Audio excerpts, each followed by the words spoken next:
Helena Brooks adjusted the heavy lace on her daughter's gown, her movements sharp and precise.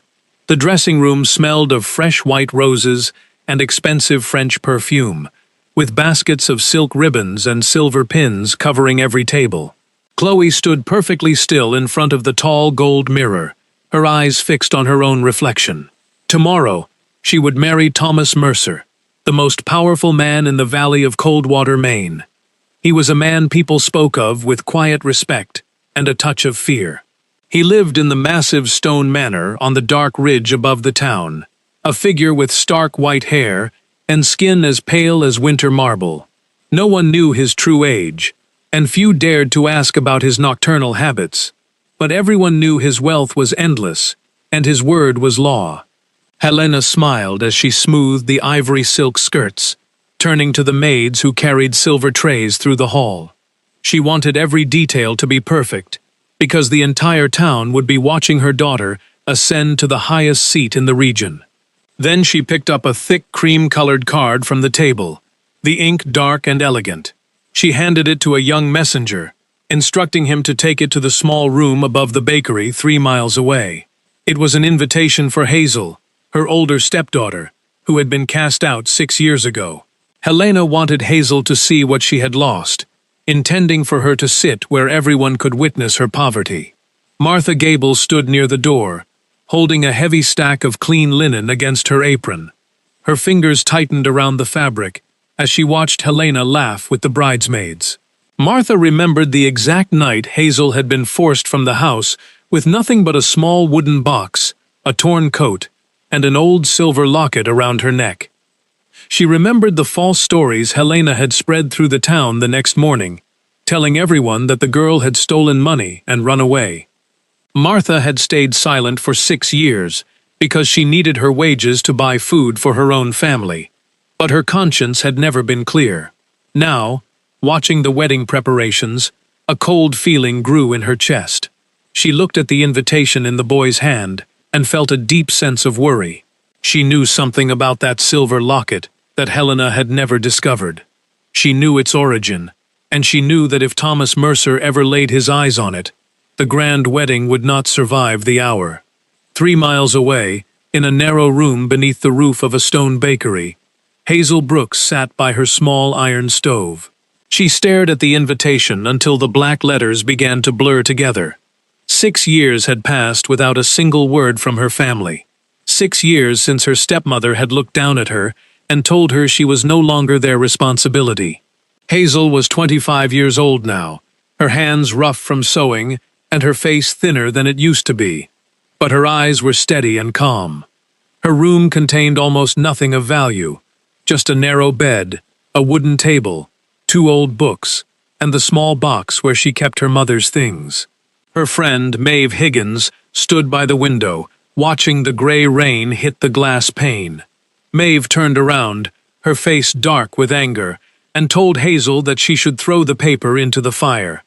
She said the invitation was not a gesture of kindness, but a trap designed to make her feel small. Hazel did not argue, because she knew her friend spoke the truth. Helena did not know how to love, and Chloe had forgotten how to care. Yet Hazel looked down at the table, where the silver locket sat, touching the tiny blue flower carved into the old metal. She remembered Chloe as a frightened little girl who used to hide in her bed during summer storms, and she wanted to see if any piece of that child remained. The next morning the rain cleared, leaving the air cold and sharp over the town of Coldwater. The gravel drive of the Brooks estate groaned under the weight of dozens of carriages and black cars. Guests stepped out onto the damp grass, wearing their finest wool coats and silk shawls, their voices rising in a steady hum of excitement. Inside the main hall, Chloe stood surrounded by her bridesmaids, her veil catching the light from the glass chandeliers. She looked beautiful, but her eyes kept moving toward the front doors, her fingers twisting her gloves. Helena stood beside her, greeting the local judges and wealthy merchants with a practiced smile. When Chloe asked if her sister had arrived, Helena laughed softly and said that hunger usually kept people away from places where they did not belong. She told her daughter to focus on the altar and the man who would soon give her his name. The heavy wooden doors opened again, and a sudden quiet spread through the front hall, moving from guest to guest like a cold wind. Hazel stepped inside, wiping the dampness from her worn woolen cloak. Her gray-blue dress was clean and neatly pressed, but the fabric was faded from years of washing, and a small patch was visible near her right wrist. She wore no jewels, carried no silk purse, and stood completely alone among the wealthy crowd. The whispers began immediately, sharp and cruel, as people recognized the girl who had vanished in disgrace 6 years ago. Hazel heard the comments about her clothes and her appearance, but she kept her chin up and walked forward, her boots clicking softly against the polished stone floor. Helena approached her first, her deep red silk gown rustling loudly. She did not offer a hand or a greeting, but her eyes moved slowly down Hazel's dress, her smile cold and sharp. She spoke loudly enough for the nearby guests to hear, thanking Hazel for coming so far in such simple clothes. She said it showed a great deal of honesty to appear exactly as she lived now, as a worker in a bakery. Hazel looked her straight in the eye, and replied that she had come because she was invited. Helena merely turned to a servant and ordered him to place Hazel in the very front row, right next to the bridal walkway, where she would have the best view of everything she would never have. Chloe walked down the stairs a moment later, her long train trailing behind her. When she saw Hazel, she stopped, her face turning slightly pale beneath her white makeup. For a brief second, Hazel saw a flash of recognition in her sister's eyes, a memory of the days when they shared a home. Hazel stepped forward and spoke her name softly, but Chloe stiffened, looking at the crowd of watching guests. She did not reach out to touch her sister. Instead, she gave a small, formal nod and told Hazel that it was brave of her to show her face here. The word felt like a small stone thrown at Hazel's chest, but she kept her expression calm. She watched her sister turn away to join the bridesmaids, realizing that the little girl she remembered was completely buried beneath layers of pride and expensive silk. The guests began to move into the old stone chapel adjacent to the house. The pews were packed with people, the air thick with the scent of burning wax and white lilies. Hazel was led to her seat at the end of the front row, completely exposed to the stares of the congregation. She sat quietly, her hands folded in her lap, ignoring the pitying looks from the older women and the amusement from the young men. She reached up and touched the silver locket beneath her collar, feeling its familiar weight against her skin. It was the only thing she had left from her childhood, the only proof that she had once been loved by a mother who died too soon. She told herself she would stay for the ceremony, say her silent goodbyes, and then return to her quiet life above the bakery, leaving this house behind forever. The church grew completely silent when Thomas Mercer entered through the side door. He walked with a slow, deliberate stride that made the men in the pews straighten their backs and the women hold their breath. His appearance was striking and unnatural. His hair was the color of fresh bone, and his skin had the stark, translucent whiteness of a winter frost. He wore a simple black coat that fit his broad shoulders perfectly, and a heavy iron ring with a strange crest flashed on his hand. He did not look at the guests, nor did he look at the flowers that lined the aisle. His gaze was fixed forward, his dark eyes carrying a cold authority that had ruled the cold northern valley for decades. He was the Vampire King, a protector and a ruler who kept his secrets hidden behind the high walls of his ridge estate, marrying into the Brooks family only to secure a long-standing land agreement. Chloe took her place beside him at the altar, her hand trembling as she touched his sleeve. The priest began to speak, his voice echoing off the high stone arches of the chapel, reading the ancient words of the marriage ceremony. Thomas stood perfectly still, his pale face showing no emotion, acting as though he were entirely alone in the room. But as the priest continued to read, the wind outside shifted, blowing a draft through the old wooden doors of the chapel. The movement of air caught the edge of Hazel's collar, lifting the fabric just enough for the silver locket to slip free and hang against her gray-blue dress. The old metal caught the light of the altar candles, sending a bright reflection across the stone floor. Thomas Mercer's eyes snapped down to the front row. He did not look at Hazel's face. His gaze locked onto the silver oval pendant, tracing the tiny blue enamel lily carved into its center. His entire body went rigid, his pale fingers tightening around his gloves until the leather strained.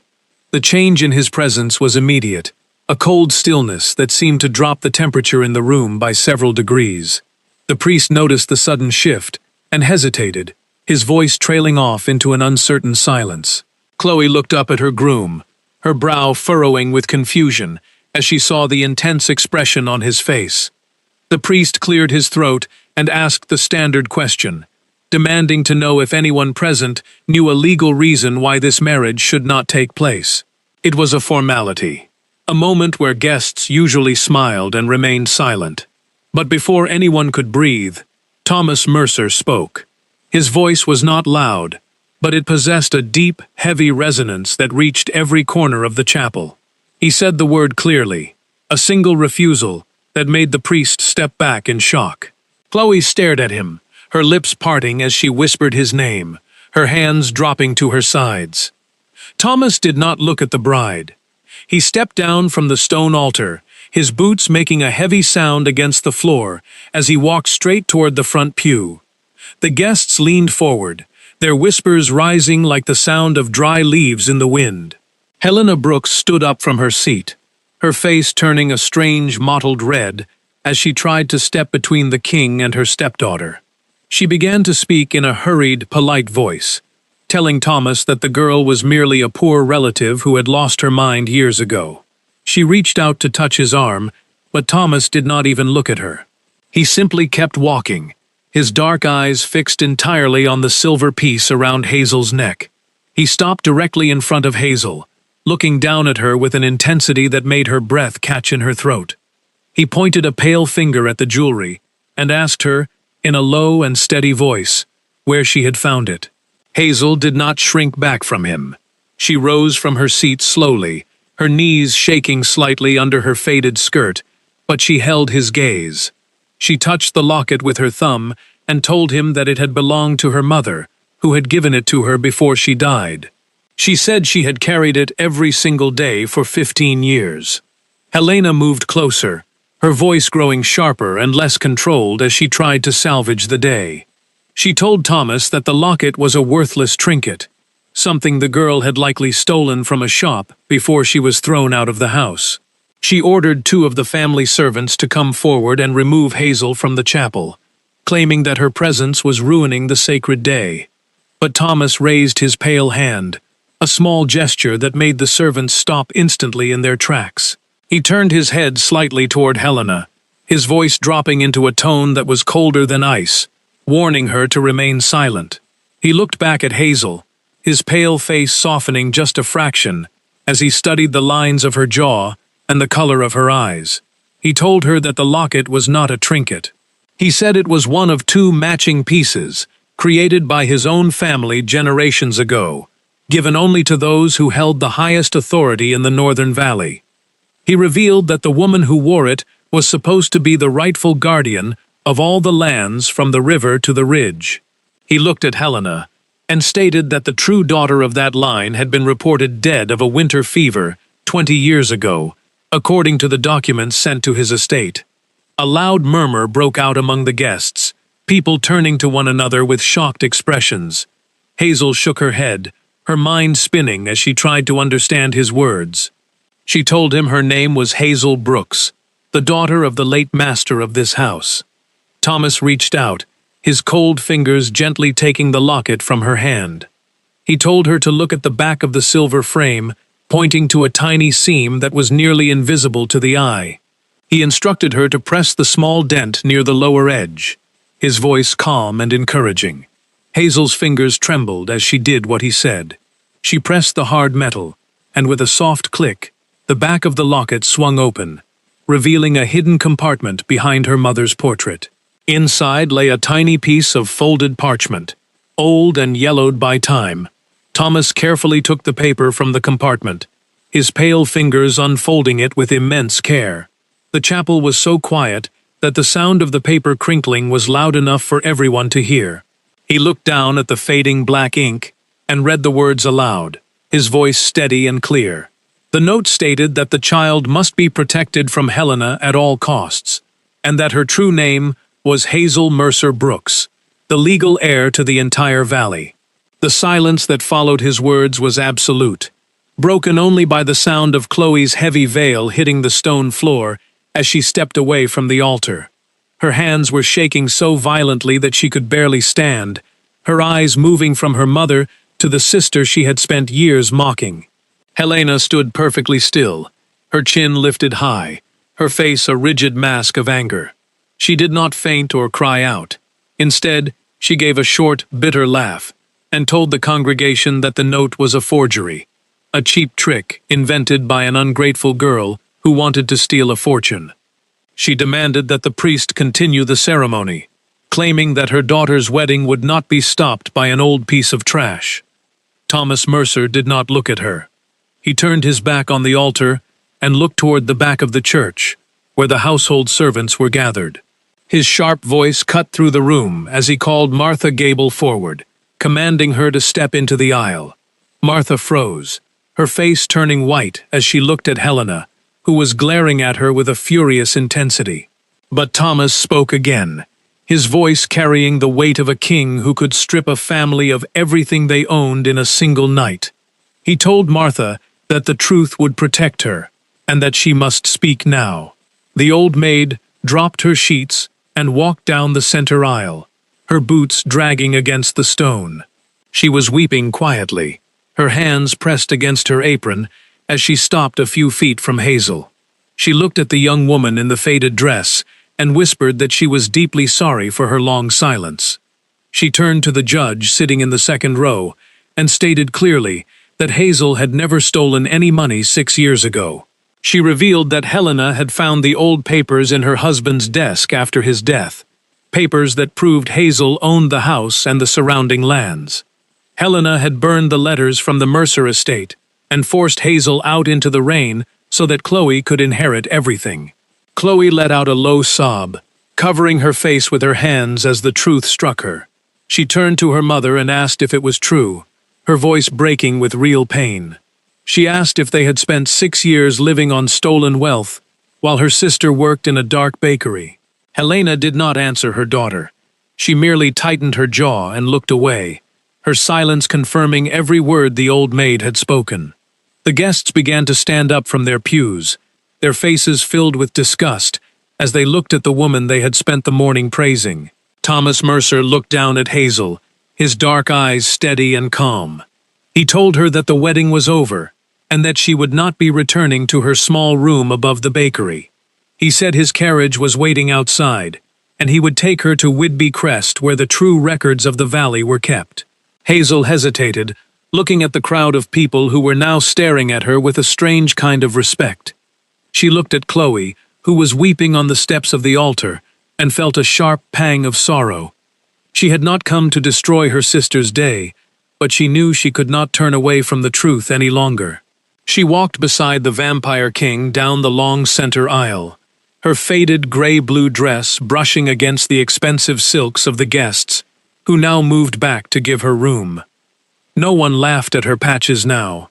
No one whispered about her old boots. They stared at the silver locket in her hand, and the tall, white-haired man who walked by her side like a shield. As they stepped out into the courtyard, the rain began to fall again, large drops splashing against the stone steps.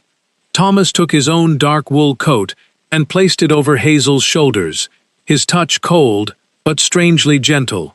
He helped her into the heavy black carriage himself, shutting the door against the wind before climbing in to sit opposite her. The carriage moved forward with a soft rumble, leaving the church and the shouting crowd behind. Hazel sat stiffly against the leather cushions, her hands wrapped tightly around the small piece of parchment. For several minutes, neither of them spoke, the only sound being the steady beat of the rain against the wooden roof. Hazel finally looked up, her voice a low whisper as she told him that she had never known about the land or the papers. She said she had only come to see her sister one last time, before she was forgotten completely. Thomas watched her from the shadows of the carriage, his white hair catching the faint light from the window. He told her that he believed her, noting that a person who sought revenge would have dressed in silk and smiled when the stepmother fell. He said he had watched her eyes when she entered the hall, and he had seen nothing but a quiet grief. He leaned forward, his pale face coming into the light, and told her that the worst thing Helena had stolen from her was not the money or the house, but her belief that she was entirely alone in the world. The carriage climbed the long, winding road that led to Whidbey Crest, the high stone manor that overlooked the entire valley of Coldwater. The house was old, built from dark river rock, its tall windows reflecting the gray sky. When the horses stopped in the courtyard, two tall servants in black livery opened the doors, holding large umbrellas to shield them from the downpour. Thomas guided Hazel through the massive front entrance, where rows of old oil paintings lined the stone walls. The faces in the portraits had the same stark white hair and pale skin as the king, their painted eyes seeming to follow Hazel as she walked past them. She felt small in the vast, quiet house, but the air inside was warm and smelled of cedar wood and old books. Thomas led her into the library, a grand room filled with thousands of leather-bound volumes that reached all the way to the high timber ceiling. A large fire burned in the hearth, casting a warm orange glow across the dark wood floors. He motioned for her to sit in a deep armchair by the fire, then walked over to a heavy iron cabinet in the corner. He unlocked it with a small key from his vest and pulled out a thick ledger with yellowed pages. He sat down at the table across from her, turning the pages carefully until he found the records he was looking for. For nearly 2 hours, they sat by the fire while Thomas read from the old family registers and the legal correspondence between his ancestors and Hazel's grandfather. Piece by piece, the true history of her life came together in the quiet room. Her mother had not been a simple human woman from the coast. She had been a trusted ally of the Mercer line, chosen to manage the valley's resources and ensure peace between the humans and the people of the ridge. The land belonged to Hazel, by every law written in the county books, a vast inheritance that Helena had hidden away behind locked drawers. The last document Thomas pulled from the ledger was a letter written by Hazel's father 3 weeks before his sudden illness. Thomas read the words aloud, his deep voice steady in the quiet library. The letter stated that the father feared his wife's ambitions and had hidden the matching parchment inside the silver locket while Hazel was sleeping.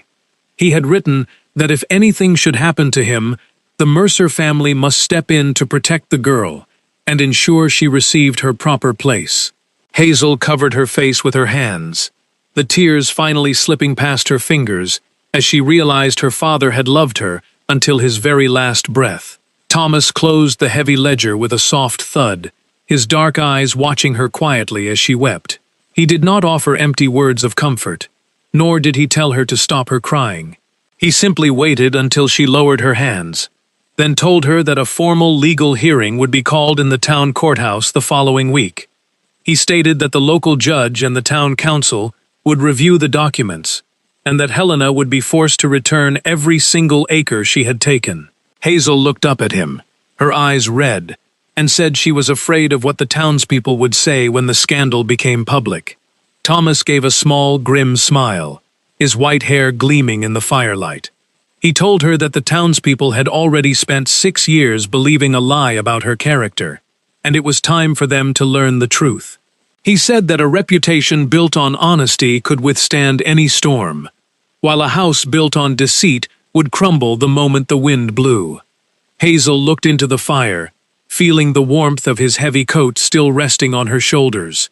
She realized that for the first time in 6 years, she did not have to worry about where she would sleep or how she would buy her next loaf of bread. She was safe behind the thick stone walls of the king's house.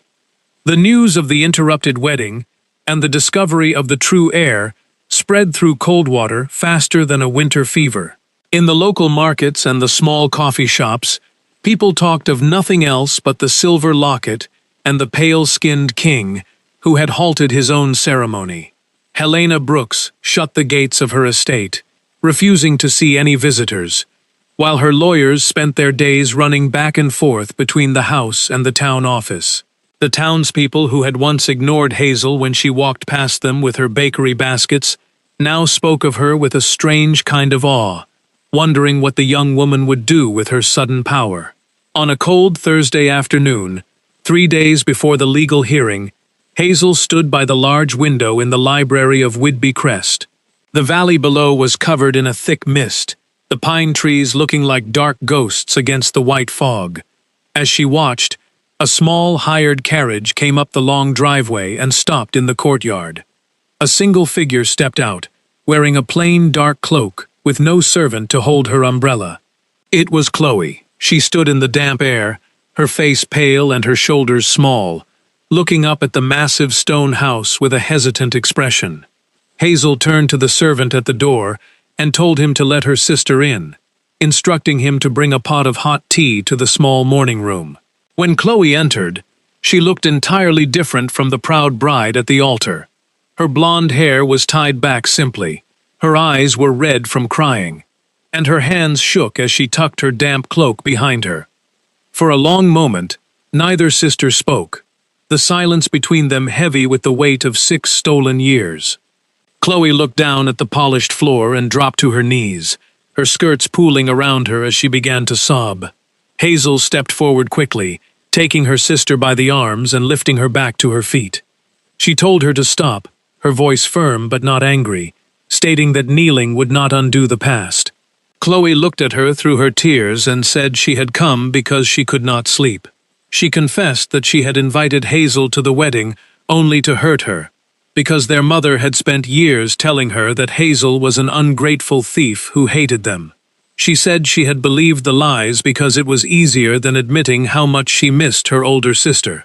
Hazel sat down on the small sofa, motioning for Chloe to sit beside her. She poured 2 cups of tea, her movements slow and steady. She told Chloe that she remembered the nights they used to spend under the blankets during the big storms, sharing sweets and telling stories.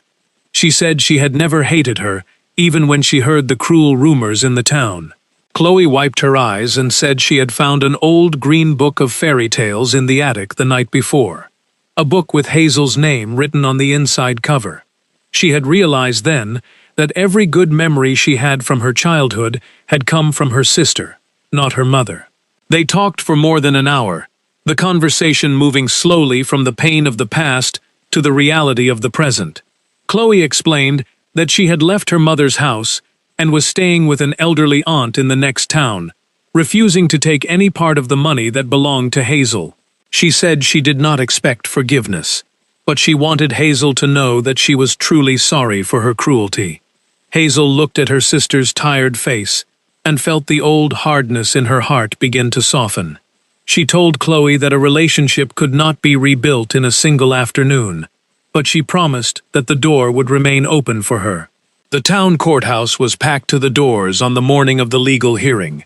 Every merchant, farmer, and wealthy landowner in Coldwater had arrived early to secure a seat in the wooden pews, their voices creating a loud hum that ceased the moment the judge entered the room. Hazel sat at the front table beside Thomas Mercer's chief lawyer, her hands clasped tightly over her dark wool dress. She wore no expensive jewelry, only the silver locket hanging clearly against her dark fabric.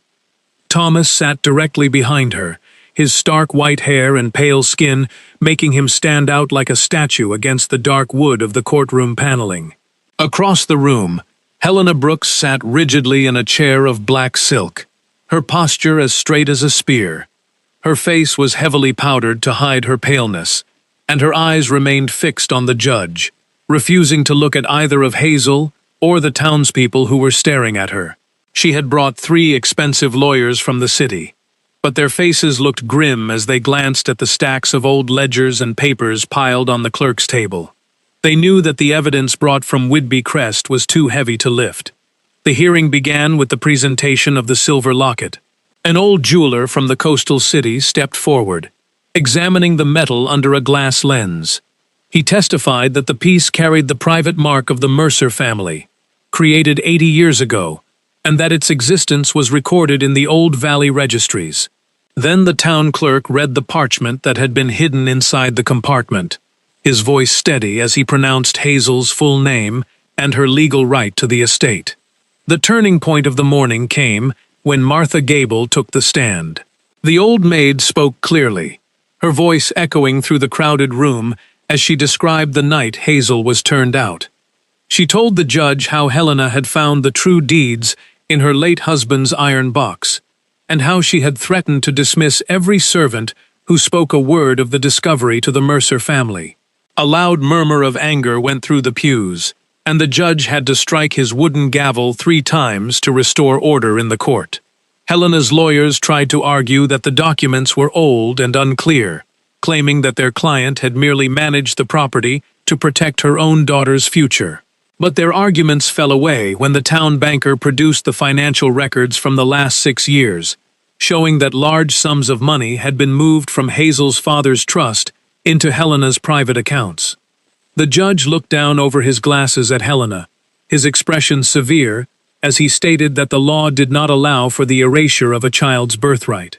The final decision took less than an hour to deliver. The judge ruled that Hazel Mercer Brooks was the sole legal owner of the Brooks estate, the surrounding timberlands, and all the funds that had been withheld from her.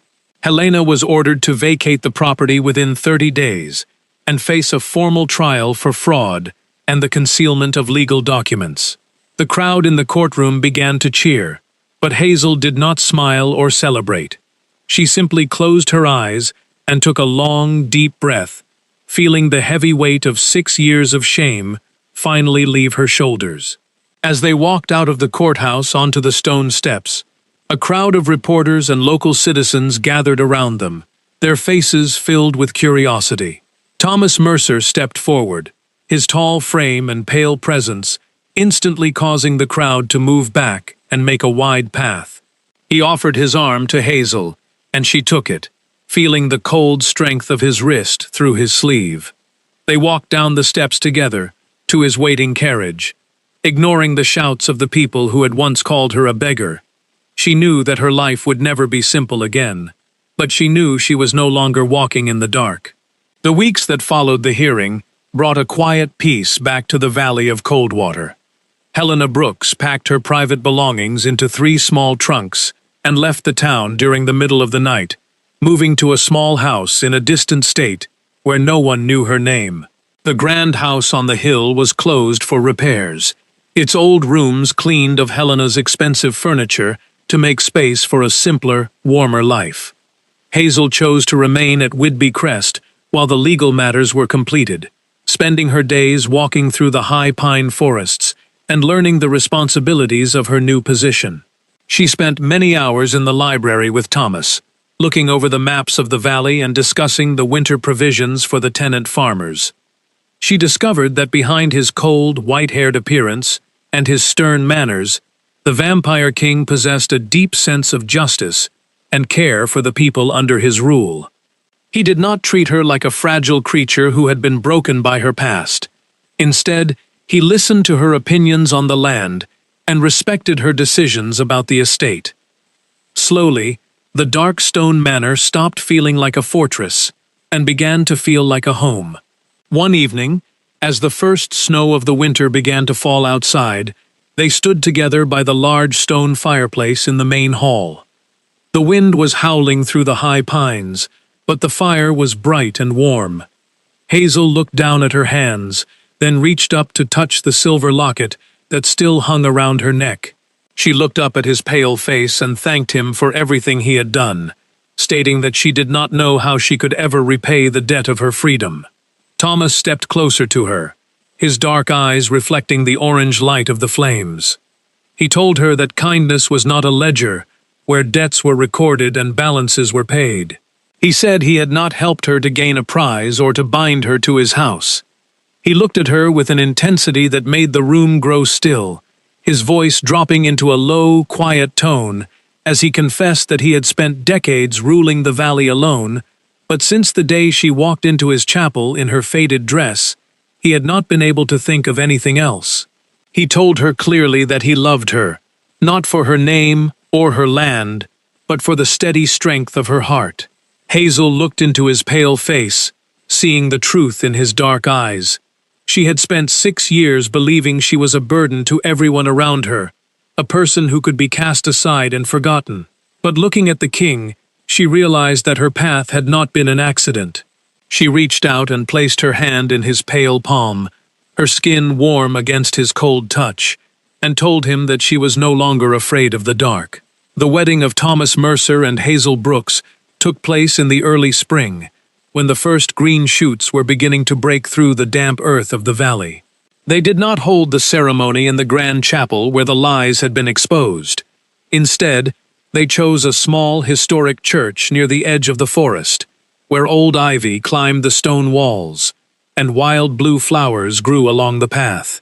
The guest list was small, consisting only of the local farmers, the household servants, and a few close friends who had known Hazel during her years of hard work. Chloe stood beside her sister as the maid of honor, wearing a simple dress of pale green that matched the spring leaves. She had spent the winter working at the town hospital, her face showing a new kind of maturity and peace that she had never possessed during her days of wealth. When Hazel walked down the short aisle, the guests rose from their pews in a quiet show of respect. She wore a simple gown of ivory silk, with small lilies embroidered along the hem, her mother's silver locket hanging openly at her throat, a piece of her past carried into her future. Thomas stood at the altar, his white hair neat, and his pale skin contrasting sharply with his dark blue coat. When he took her hand, his fingers were cool but steady, his eyes filled with a quiet devotion that made the rest of the room disappear for Hazel. The priest read the vows slowly, his words clear and simple, speaking of a commitment that would outlast the changing seasons of the world. When the iron ring was placed on Hazel's finger, the church bells began to ring out over the valley, their deep tones echoing across the green hills. After the ceremony, a quiet breakfast was served under long wooden tents in the church courtyard. There were fresh loaves of bread from the bakery where Hazel used to work, pots of honey, and spring berries piled high on white platters. The children of the tenant farmers played on the grass, their laughter rising into the clear blue sky. Martha Gable sat at one of the center tables, wiping her eyes with her handkerchief as she watched the young couple walk through the crowd, greeting every guest with a warm word. Near the end of the afternoon, as the sun began to drop behind the dark ridge, a plain black carriage stopped near the gate. The guests grew quiet as an older woman stepped down, her clothes simple and gray, her face lined with age and sorrow. It was Helena. She did not try to enter the courtyard or approach the tables. She simply stood by the gate, her hands clasped in front of her. Hazel looked at her husband, who nodded his head slightly, then walked over to the gate alone to meet her stepmother. Helena looked at her for a long moment, her old pride completely gone, her voice a low whisper as she stated that she had come only to say the words she should have spoken 6 years ago. She said she had wronged Hazel, and she had ruined her own life by chasing a wealth that did not belong to her. She did not ask for a place in the house, or a share of the money. She merely asked that Hazel not hate her daughter for the sins of the mother. Hazel looked at the broken woman and told her that she would not carry hatred into her new life. She promised that Chloe would always have a home in the valley, and she wished Helena a quiet peace in her exile. Later that evening, as the lanterns were lit across the courtyard, Hazel stood beneath a blooming apple tree, looking out over the fields where the mist was beginning to rise. Thomas came to stand behind her, his arms wrapping gently around her waist, his chest warm against her back despite the coldness of his skin. She looked down at the silver locket in her hand, then closed her fingers over it, feeling the sharp edges of the blue flower. She thought about the long road that had brought her back to this valley, from the cold night she was thrown out into the rain, to the quiet room above the bakery, where she had learned to survive.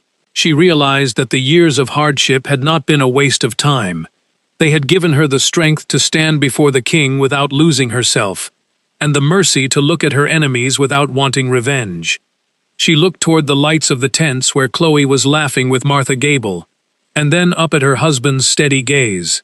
The future stretched out before them, long and filled with the mysteries of his nocturnal world, but she knew that as long as they walked in the light of the truth, the dark valley would always feel like home, and the old silver locket would remain a reminder that what is broken can always be made whole again.